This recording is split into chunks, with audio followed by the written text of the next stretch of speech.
Assalamualaikum warahmatullahi wabarakatuh. Perkenalkan, saya Ronggo Kusumo, biasa dipanggil Ronggo atau Onggo, dengan NIM 21090124120039. Pada kesempatan kali ini, saya akan mempresentasikan tentang teknologi pengelasan SMAW.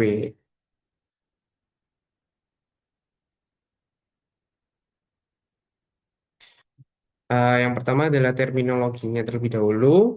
Eh, Terminologi dari pengelasan adalah penyambungan antara dua atau lebih material dalam keadaan plastis atau cair dengan menggunakan panas atau heat atau tekanan pressure dan kombinasi keduanya. Bisa dengan kombinasi keduanya.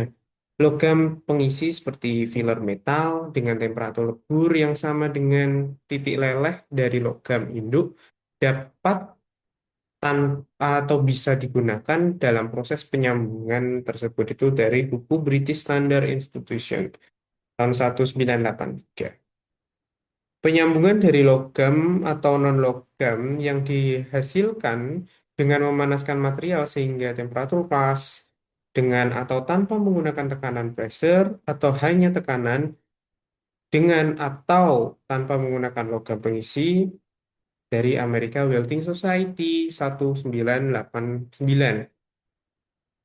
Sejarah perkembangan. Pengelasan SMAW atau Shared Metal Arcs Welding merupakan salah satu metode pengelasan listrik yang berkembang dari teknologi las busur listrik yang ditemukan oleh Humphrey Davy pada tahun eh, 1801. Penemuan tersebut membuka jalan bagi pengembangan berbagai proses pengelasan modern pada akhir abad ke-19 hingga awal abad ke-20 termasuk metode SMAW. Ini merupakan bagian dari eh, pengelasan atau joining process and equipment, yaitu ada proses dari pengelasan itu sendiri dan kemudian adalah mengenai safety. Kelas itu dibagi menjadi dua bagian, ada yang chemical dan juga ada yang elektrik. Tuh, fusion itu untuk welding. Kemudian untuk solid ada dibagi menjadi tiga, electrical, chemical, and mechanical. Mechanical itu biasanya menggunakan ultrasonik untuk menyambungkannya. Nah, ini merupakan alur dari sebuah pengelasan, ya. Yang pertama adalah menggunakan APD, itu tentu sangat jelas sekali, yaitu menggunakan helm las, sarung tangan, sepatu keselamatan, pakaian kerja. Helm las berguna untuk melindungi mata dari sinar yang bisa menyebabkan kebutaan. Sarung tangan las mencegah dari percikan api yang menyebabkan luka lepuh. Sepatu keselamatan mencegah dari percikan-percikan api dan area-area di sekitar lingkungan kerja yang berbahaya. Kemudian pakaian kerja juga sama untuk melindungi badan dari percikan api. Kemudian dari penggunaan APD lanjut ke segmen kedua yaitu menyiapkan alat las. Yaitu ada mesin las, holder elektroda, penjepit massa, palu, terak atau sikat kawat. Nah, tidak lupa eh, ini komponen dalam pengelasan, tidak lupa dengan elektrodanya, menentukan elektroda. Kemudian menyiapkan benda kerja. Pertama, yang perlu supaya las itu kuat dan las itu bagus, karatnya dihilangkan, minyaknya hilang, kotorannya hilang. Itu untuk las yang bagus dan mampu bertahan lama. Kemudian memasang elektroda, memeriksa hasil las, apakah hasil lasnya sudah rapi, tidak ada yang bolong atau cacat, dan juga kuat. Kemudian dari hasil las tersebut dibersihkan dari terak-terak las. Eh, Terak itu fungsinya untuk melindungi las-lasan saat dia yang pada titik lebur itu supaya tidak terjadi korosi. Oleh karena itu ada teraknya dan terak itu harus dihilangkan. Nah, seperti itu. Alurnya adalah menggunakan APD, menyiapkan alat, menyiapkan benda kerja, masang elektroda, mengatur arus lasnya supaya tidak lubang, tidak terlalu tinggi, itu perlu diatur. Disesuaikan dengan tebal benda kerja juga dan jenis elektroda yang digunakan.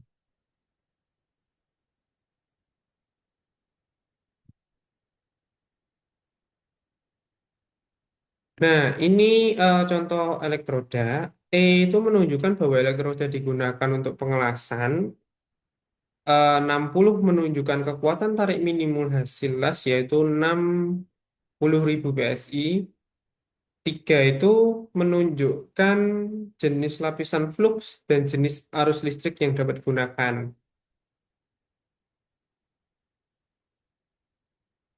Satu menunjukkan bahwa elektroda dapat digunakan pada semua posisi pengelasan. Ini tarik minimum las terlalu banyak dua kali. Yaitu jenis-jenisnya 70 berarti menunjukkan kekuatan tarik minimum hasil pengelasan ada 70 PSI. Begitu seterusnya. Nah, ini merupakan posisi dalam melakukan pengelasan. Ada posisi bawah atau flat position, horizontal position, posisi vertical atau vertical position, dan overhead position, posisi di atas kepala atau mendongak seperti itu. Nah, ini dalam pengelasan ya, itu terjadi ketika elektroda itu di sini ada flux jacket yang melindungi elektroda itu. Kemudian ini metal filler, ada metal filler di sini yang nanti kemudian itu akan melebur ya, meleburkan diri untuk menyambungkan. Ini muncul gas sebagai gas pelindung. Ini ada metal partikelnya, percikan-percikan itu. Dan ini weld seam, eh, lava, katakan lavanya.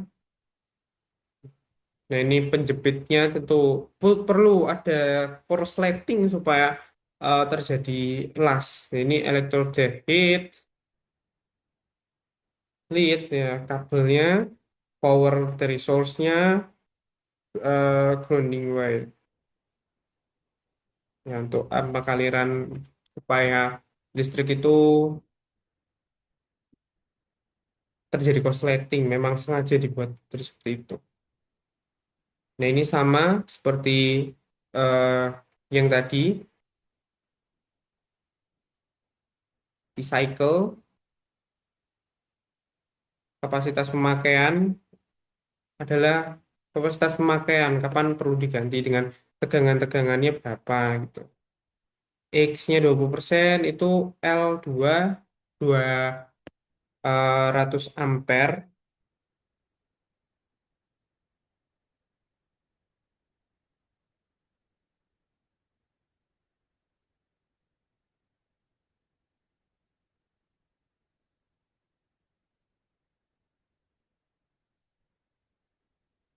eh I2 itu arus pengelasan, besaran arus listrik yang keluar dari mesin las, dan U2 itu tegangan yang keluar saat pengelasan, yaitu 60% sepersekian dan terusnya itu sama halnya tentang penggunaannya. Nah, DCSP, Direct Current Strike Polarity, itu bekerja ketika elektroda itu menjadi minus dan benda kerja itu menjadi positif. Lebih panas, lebih banyak di benda kerja, penetrasinya penetrasi dalam.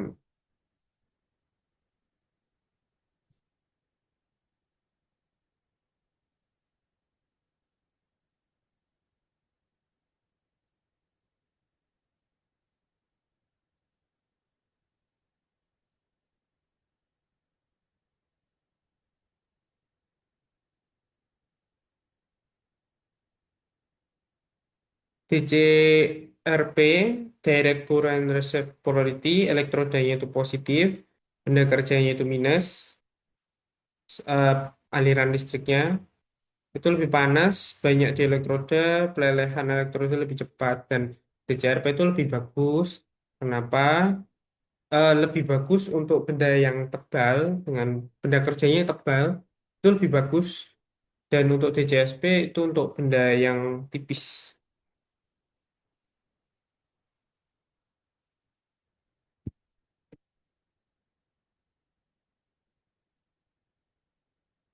Nah, ini posisi pengelasan 1G itu flat, 2G itu horizontal, 3G itu vertikal berarti naik, eh, 4G itu overhead di atas kepala, itu ada pipa, 1G rotation ke depan ya.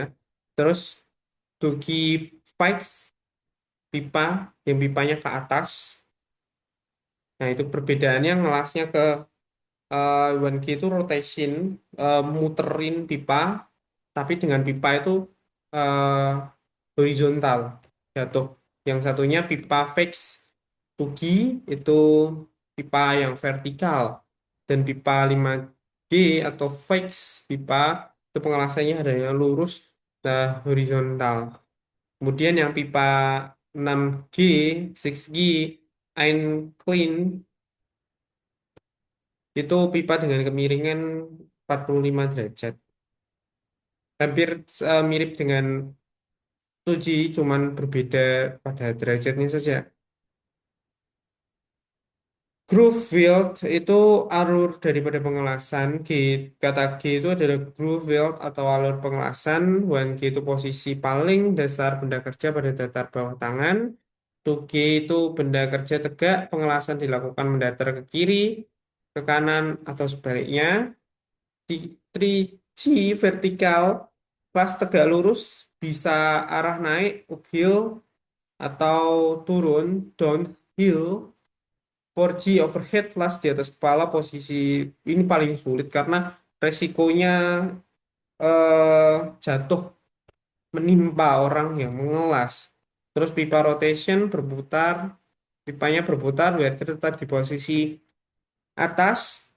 Teknik mirip 1G plat, 2G pipa fix, pipa tegak diam atau mati, welder harus mengelas mengelilingi pipa secara horizontal.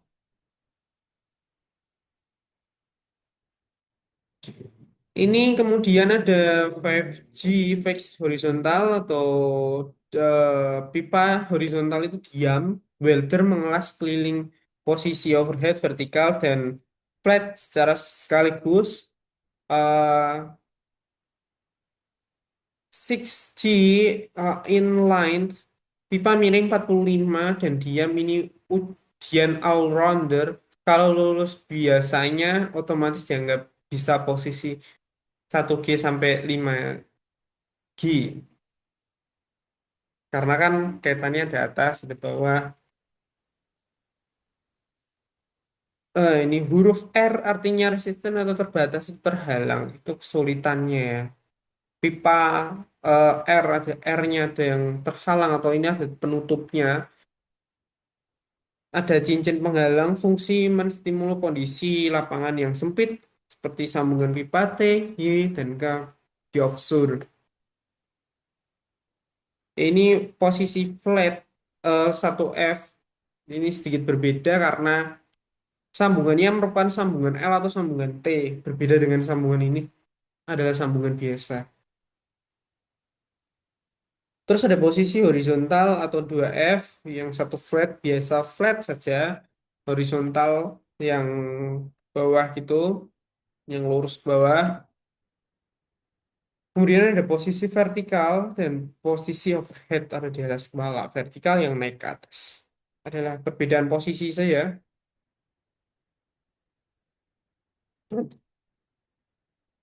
Skematik proses SMAW hampir kurang lebih 50%. Operasi penyambungan di industri skala besar menggunakan proses ini.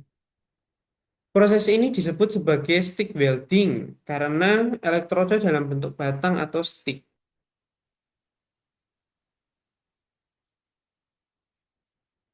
Kelebihan dan kekurangan SMAW, Metal Arch Welding, itu keuntungannya peralatan itu simple, murah, portable, proses dapat digunakan untuk berbagai posisi las, digunakan untuk repair di workshop, saluran pipeline, konstruksi bangunan kapal, dan lain-lain. Kelemahannya, kecepatan deposit rendah karena keterbatasan panjang kawat, harus mengganti kawat-kawatnya terus, karena 40 cm, kurang dari 40 cm. Adanya track slack yang perlu ditutui, dipalu maksudnya. Eh, Lasan itu tidak terproteksi dari atmosfer secara baik, lasan lebih banyak terjadi inklusi atau pengotor dibanding proses pengelasan lainnya. Terima kasih. Wassalamualaikum warahmatullahi wabarakatuh.